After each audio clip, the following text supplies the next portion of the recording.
Bonjour les amis, j'espère que vous allez bien. Je fais cette vidéo, c'est la suite de la dernière vidéo que j'ai faite sur le fonctionnement PASA, sur les petites astuces. Donc là je vais donner une deuxième astuce sur la possibilité de supprimer temporairement un retour vers la voie normale. On va dire qu'on paramètre un automatisme PASA avec une voie qu'on considère comme prioritaire. Donc si on perd cette tension, on bascule sur la voie secours. Et dès que la tension va revenir sur la voie normale, bah, l'automatisme va revenir de façon automatique sur cette voie. Et ben, dans certains cas, on va pouvoir interdire de revenir sur la voie normale. Donc on va passer sur le web serveur et on va mieux comprendre cette fonction. Donc voilà, je vais me connecter sur web serveur, on va faire un essai déjà. Donc allez, on va aller dans réglage HU01, PASA, ATS1 et on va autoriser le transfert de source pour revenir à la normale. Donc oui, voilà, ce qui veut dire que là on considère que la voie 1, numéro de l'interrupteur 1, alors si je veux que ça soit la voie 2, bah, j'inverse. Donc la voie 1 est considérée comme la voie prioritaire.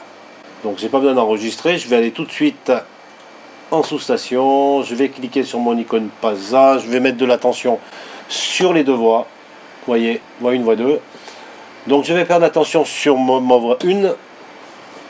Donc je vais basculer sur la voie 2. Eh ben non. Et pourquoi?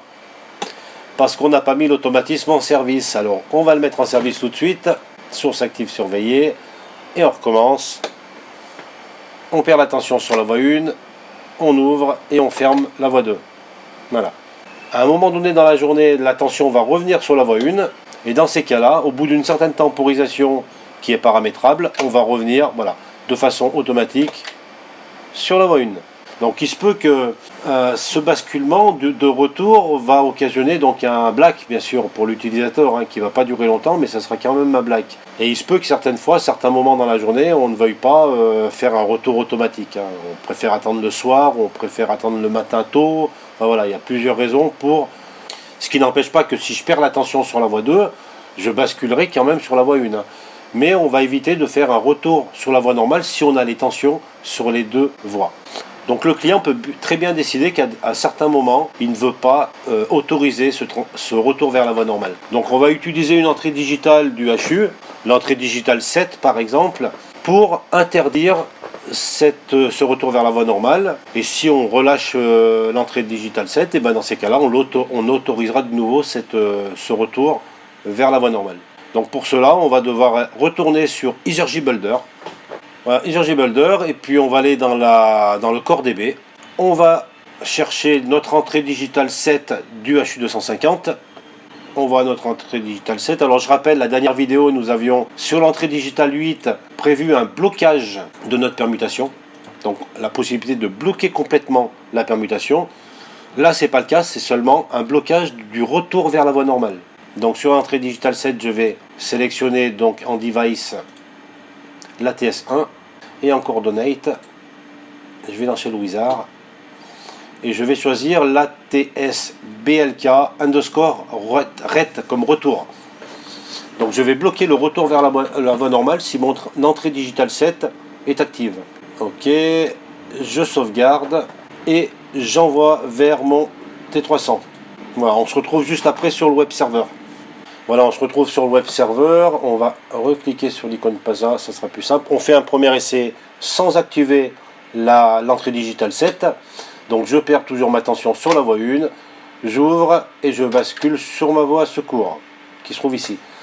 Ma tension revient au bout d'un certain temps, et ben là, de ce côté, on va basculer sur la voie 1. Voilà. Donc là, on est en pleine journée, je décide de ne pas autoriser le transfert sur retour sur la voie normale. Donc j'active mon entrée digitale 7. Donc de la même façon, je vais perdre ma tension sur la voie 1. Donc là, bien sûr, ça ne va pas empêcher la permutation. Voilà. Ma tension va revenir sur la voie 1. Et là, par contre, je ne vais pas basculer pour revenir sur ma voie 1 tant que mon entrée digitale 7 est active. Donc ma tension est revenue et pourtant je reste sur ma voie 2. Voilà, l'utilisateur est alimenté. Alors bien sûr, si je perds ma tension sur la voie 2, bah, effectivement, là je vais quand même basculer sur ma voie 1. Mais là, c'est pas un retour vers la voie normale. Là, c'est vraiment une permutation d'une perte de tension qui s'est passée sur la voie 2 et on bascule sur la voie 1 parce qu'il n'y a pas le choix. Voilà.